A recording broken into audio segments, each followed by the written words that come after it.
नमस्कार दोस्तों। आज हम आपको फागुन कृष्ण पक्ष में पड़ने वाली विजया एकादशी के बारे में शुभ मुहूर्त बताएंगे और उसकी कथा सुनाएंगे। तो विजया एकादशी का शुभ मुहूर्त है 16 फरवरी प्रातः 4:02 से लेकर के 17 फरवरी रात्रि 1:19 तक एकादशी तिथि है। उदया तिथि होने के कारण यह व्रत 16 फरवरी गुरुवार के दिन पे मनाई जाएगी। गृहस्थ एवं वैष्णव समुदाय के लोग एक ही दिन पर एकादशी व्रत करेंगे। शुरू करते हैं कथा। बोलिए ओम नमो भगवते वासुदेवाय नमः। श्री कृष्ण ने कहा, हे अर्जुन, फागुन माह के कृष्ण पक्ष की एकादशी का नाम विजया है। इसके व्रत के प्रभाव से मनुष्य को विजय श्री मिलती है। इस विजया एकादशी के महात्म्य के श्रवण एवं पाठन से सभी पापों का अंत हो जाता है। एक बार देवर्षि नारद ने जगत पिता ब्रह्मा जी से कहा, हे ब्रह्मा जी, आप मुझे फागुन माह के कृष्ण पक्ष की विजया एकादशी का व्रत तथा उसकी विधि बताने की कृपा करें। नारद की बात सुन ब्रह्मा जी ने कहा, हे पुत्र, विजया एकादशी का उपवास पूर्व के पाप तथा वर्तमान के पापों को नष्ट करने वाला है। इस एकादशी का विधान मैंने आज तक किसी से नहीं कहा, परंतु तुम्हें बताता हूँ। यह उपवास करने वाले सभी मनुष्यों को विजय प्रदान करती है। अब श्रद्धा पूर्वक कथा का श्रवण करो। श्री राम को जब 14 वर्ष का वनवास मिला, तब वह भ्राता लक्ष्मण तथा माता सीता सहित पंचवटी में निवास करने लगे। उस समय महापापी रावण ने माता सीता का हरण कर लिया। इस दुखद घटना से श्री राम जी तथा लक्ष्मण जी अत्यंत दुखी हुए और सीता जी की खोज में वन वन भटकने लगे।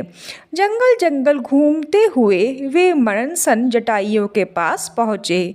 जटायुओं ने उन्हें माता सीता के हरण का पूरा वृतांत सुनाया और भगवान श्री राम जी की गोद में प्राण त्याग कर स्वर्ग की तरफ प्रस्थान किया।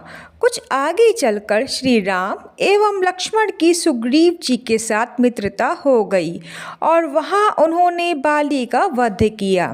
श्री राम भक्त हनुमान जी ने लंका में जाकर माता सीता का पता लगाया और माता से श्री राम जी तथा महाराज सुग्रीव की मित्रता का वर्णन सुनाया। वहां से लौटकर हनुमान जी श्री रामचंद्र जी के पास आए और अशोक वाटिका का सारा वृत्तांत कह सुनाया।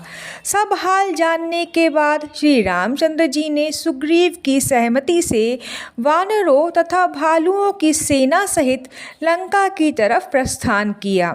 समुद्र किनारे पहुंचने पर श्री राम जी ने विशाल समुद्र को घड़ियालों से भरा देखकर लक्ष्मण से कहा, हे लक्ष्मण, अनेक मगरमच्छों और जीवों से भरे इस विशाल समुद्र को कैसे पार करेंगे। प्रभु श्री राम जी की बात सुनकर लक्ष्मण जी ने कहा, भ्राताश्री, आप पुराण पुरुषोत्तम आदि पुरुष हैं। आपसे कुछ भी विलुप्त नहीं है। यहाँ से आधा योजन दूर कुमारी द्वीप में बकदाल भय मुनि का आश्रम है। वे अनेक नाम के ब्रह्माओं के ज्ञाता हैं। वे ही आपकी विजय की उपाय बता सकते हैं। अपने छोटे भाई लक्ष्मण जी के वचनों को सुनकर श्री राम जी बकदाल भल ऋषि के आश्रम में गए और उन्हें प्रणाम कर एक ओर बैठ गए। अपने आश्रम में श्री राम को आया देख महर्षि बकदाल भय ने पूछा, हे श्री राम, आपने किस प्रयोजन से मेरी कुटिया को पवित्र किया है? कृपा कर अपना प्रयोजन कहें प्रभु। मुनि के मधुर वचनों को सुनकर श्री राम जी ने कहा, हे ऋषिवर, मैं सेना सहित यहाँ आया हूँ और राक्षस राज रावण को जीतने की इच्छा से लंका जा रहा हूँ। कृपा कर आप समुद्र को पार करने का कोई उपाय बताएं। आपके पास आने का मेरा यही प्रयोजन है। महर्षि वाग्देव ने कहा, हे राम, मैं आपको एक अति उत्तम व्रत बताता हूँ जिसके करने से आपको विजय श्री अवश्य ही प्राप्त होगी। यह कैसा व्रत है मुनिश्रेष्ठ जिसे करने से समस्त क्षेत्रों में विजय की प्राप्ति होती है? जिज्ञासु हो श्री राम ने पूछा। इस पर महर्षि वाग्देव ने कहा, हे श्री राम, फागुन माह के कृष्ण पक्ष की विजया एकादशी का उपवास करने से आप अवश्य ही समुद्र को पार कर लेंगे और युद्ध में भी आपकी विजय होगी। हे मर्यादा पुरुषोत्तम, इस उपवास के लिए दशमी के दिन चांदी, स्वर्ण, तांबे या मिट्टी का एक कलश बनाएं। उस कलश को जल में भरकर तथा उस पर पंचपल्लव रखकर उसे वेदिका पर स्थापित करें। उस कलश के नीचे सतनजा अर्थात मिले हुए 7 अनाज और ऊपर जौ रखें। उस पर विष्णु की प्रतिमा स्थापित करें। एकादशी के दिन स्नान आदि से निवृत्त होकर धूप दीप नैवेद्य नारियल आदि से भगवान श्री हरि का पूजन करें।